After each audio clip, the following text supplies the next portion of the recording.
Hello everyone at welcome sa ating video tutorial para sa ating PHP programming language. So for this one, itutuloy natin ang ating tutorial sa kung paano tayo gagawa ng ating login page using PHP and MySQL. So kanina, gumawa tayo ng ating PHP code na kung saan tinetest out natin yung special character lalong-lalo na sa ating username. Okay? So for the continuation ng ating video, ang gagawin naman natin is iti-test out natin kung yung username and yung kanyang password ay existing sa ating database. Okay? Kasi class, kapag existing or meron tayong record sa database natin nung kanyang username or email at yung kanyang password is ibig sabihin pwede natin siyang bigyan ng access doon sa website natin. Okay? So again, balikan natin itong portion na to na kung saan walang nagmatch na special character. So ibig sabihin, okay yung input ni user. So ang gagawin natin for this one is we're going to create the query. So query for the username. Okay? For the username at or kaya yung kanyang email address. Okay? So ito-test out natin of course pati yung kanyang password. Okay? So para magawa natin to, ang gagawin lang natin is gagawa muna tayo ng variable na magkuquery doon sa ating username or sa credentials ng ating user. Okay? So, query, then user. Okay? And then, gagamit tayo ng ating function na MySQLi query. Okay? So, itong query na to class is ginagamit natin para makapag-query tayo sa ating database. Okay? And then, ang MySQLi query ay may dalawang parameter. So, una na doon is yung ating variable con. So, kung maalala ninyo, yung variable con natin is the database connection natin. Okay? And then, yung pangalawang parameter niya is yung ating yung ating query sa SQL. So, ang gagawin natin is iti-test natin. Okay? So, select all from, and then balikan natin ang ating database. Okay? So, iti-test natin is select all from the user table. Okay? So, from the user table, then filter natin where. Okay? So, yung username natin. Okay? So, username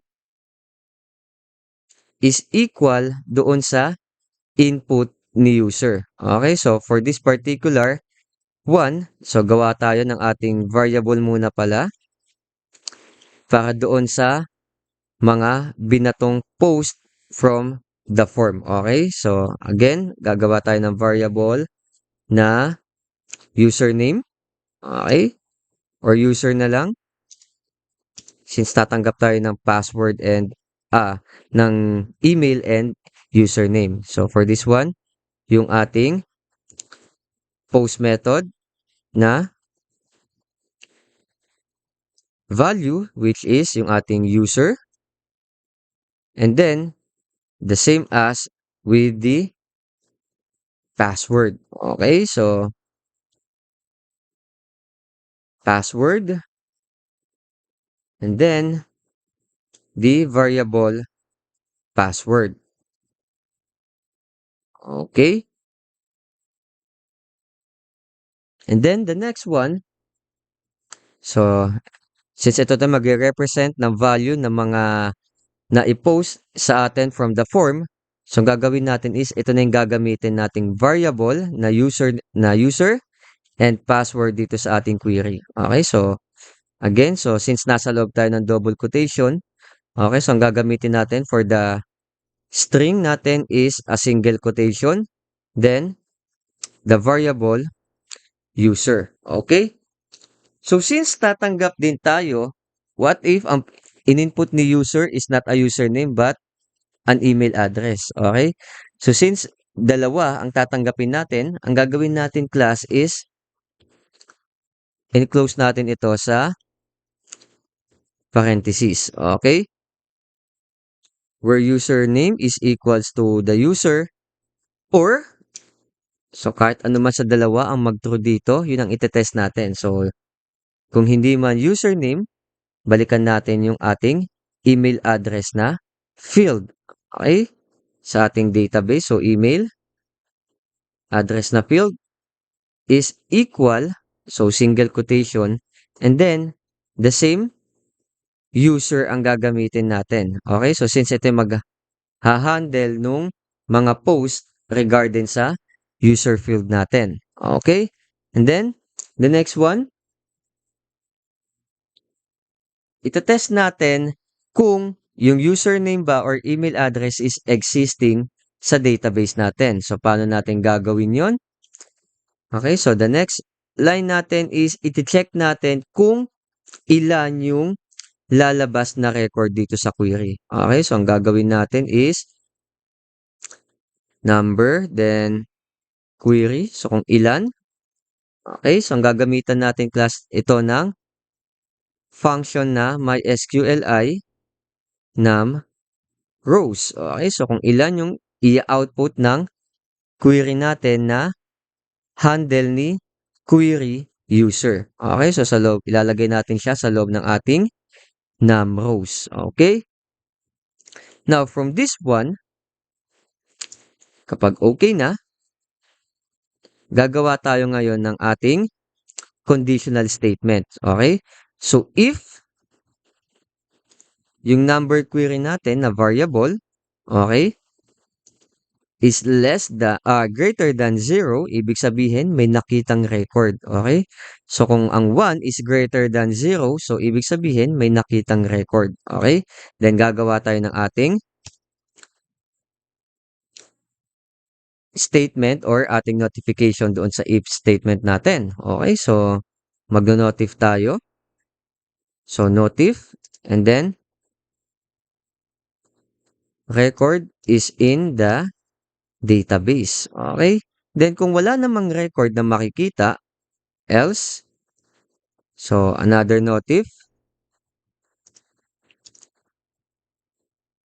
So, record is not yet in our system. So, please register an account. Okay, so since hindi niya makita yung record doon sa database natin, so ang gagawin niya is magsasuggest tayo na mag-register instead doon sa kanyang account. Okay, so test out natin. So save. And then, balik tayo sa ating browser. So ang gagamitin muna natin is yung username na wala pa sa ating database. Okay, so halimbawa, the cat, and then the password. So, pag kinlik natin ng login, so yung record na cat is wala pa sa ating database. So, instead, register an account. Okay, so what if nasa database natin yung record? Okay, so halimbawa, si cat. Okay, then the password, any password muna sa ngayon. And then, dapat ang makikita natin ay yung record na nasa database. Okay? So, for this one class, itutuloy ulit natin ito for another video. So, sa next video natin is itetest out na natin yung username na dapat mag-equal doon sa password na nasa database natin. And of course, gagawa tayo ng another test para ma-check kung mag-equal nga ba yung record natin inside our database. Okay, so hopefully class, may natutunan kayo for this one and see you on the next video.